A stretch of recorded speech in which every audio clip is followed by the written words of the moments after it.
Assalamualaikum warahmatullahi wabarakatuh. Di sini saya Ulpira Apriliani dari kelas A Pendidikan Sejarah 2020 akan menjelaskan mengenai bab 3, yaitu fungsionalisme struktural, neofungsionalisme, dan teori konflik. Nah, sebab pertama yaitu fungsionalisme struktural. Robert Nisbet menyatakan bahwa fungsionalisme struktural adalah satu bangunan teori yang paling besar pengaruhnya dalam ilmu sosial di abad sekarang. Selanjutnya, Kingsley Davis berpendapat bahwa fungsionalisme struktural adalah sinonim dari sosiologi. Meski hegemoninya tak diragukan dalam 2 dekade sesudah Perang Dunia II, fungsionalisme struktural ini sebagai teori sosiologi telah merosot arti pentingnya. Sehingga salah satu tokoh yaitu Wilbert Moore yang sangat memahami teori ini menyatakan bahwa teori ini telah menjadi sesuatu yang memalukan dalam perkembangan teori sosiologi masa kini. Lalu 2 pengamat lain yaitu Turner dan Maryansky menyatakan bahwa fungsionalisme sebagai sebuah teori yang bersifat menjelaskan mereka kira sudah mati, dan upaya untuk menggunakan fungsionalisme sebagai penjelasan teoritis harus ditinggalkan dan mencari perspektif teoritis lain yang lebih memberi harapan. Selanjutnya ada 2 pengamat lain yaitu Demeret dan Peterson berpandangan lebih positif mengenai teori ini. Mereka menyatakan bahwa fungsionalisme struktural ini belum mati, tapi mereka menambahkan bahwa teori ini mungkin dapat dikembangkan menjadi teori lain sebagaimana teori ini dikembangkan dari pemikiran organisme lebih awal.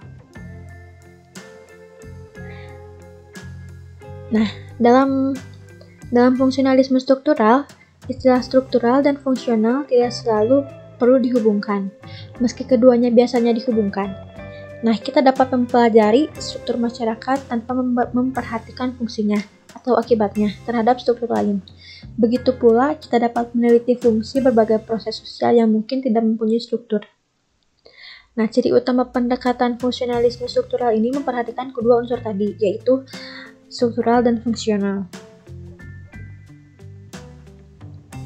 Selanjutnya ada teori stratifikasi fungsional dan kritiknya. Teori stratifikasi fungsional seperti diungkapkan oleh Kingsley Davis dan Wilbert Moore pada tahun 1945 mungkin merupakan sebuah karya paling terkenal dalam teori fungsionalisme struktural.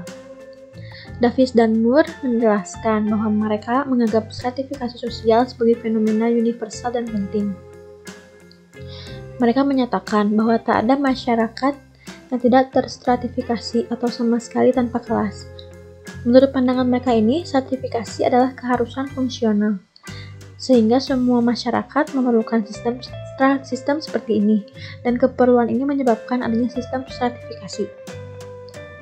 Nah, mereka juga memandang sistem stratifikasi sebagai sebuah struktur, dan menunjukkan bahwa stratifikasi tidak mengacu kepada individu di dalam sistem stratifikasi, tetapi lebih kepada sistem posisi atau kedudukan. Nah, menurut pandangan ini, masalah fungsional utama adalah bagaimana cara masyarakat memotivasi dan menempatkan individu pada posisi mereka yang tepat.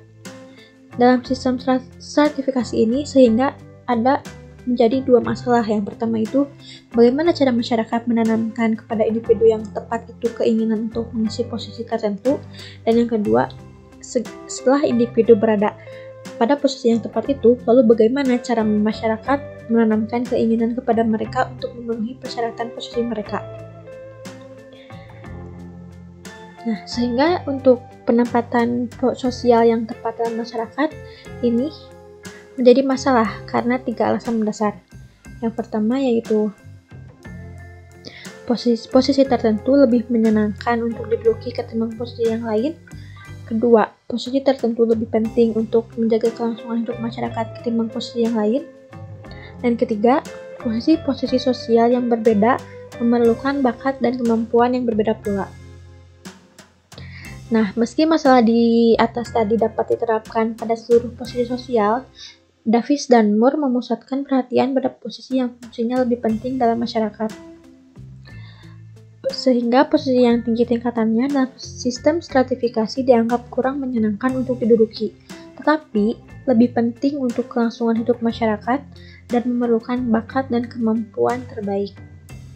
Selain itu, masyarakat harus memberikan hadiah reward yang memadai bagi posisi ini, sehingga ada cukup individu yang mau mendudukinya, dan individu yang berhasil mendudukinya akan bekerja dengan tekun.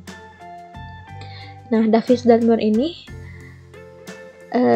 meyakinkan bahwa individu mau menduduki posisi tingkat yang lebih tinggi, masyarakat ini harus menyediakan berbagai hadiah untuk individu ini, termasuk prestise tinggi, gaji besar, dan kesenangan yang cukup. Misalnya, untuk menjamin tersedianya dokter yang cukup bagi masyarakat, kita perlu menawarkan kepada mereka ini berbagai imbalan. Nah, secara tersirat, Davis dan Moore menyatakan bahwa kita tak bisa mengharapkan individu akan melalui proses pendidikan kedokteran yang berat dan mahal itu apabila kita tidak menawarkan imbalan. Nah, maksudnya mereka adalah bahwa individu yang berada di puncak stratifikasi harus menerima imbalan dari fungsi yang dilaksanakannya. Bila tidak demikian, posisi itu akan tetap kekurangan personil atau tak terisi, dan sehingga masyarakat pun akan tercerai-berai. Nah, lalu dari teori ini ada kritik.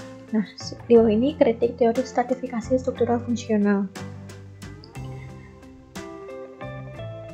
Satu kritik mendasar menyatakan bahwa teori stratifikasi struktural fungsional hanya akan melanggengkan posisi istimewa orang-orang yang telah mempunyai kekuasaan, prestise, dan uang. Teori ini menyatakan bahwa orang yang menempati posisi istimewa itu berhak mendapatkan hadiah mereka.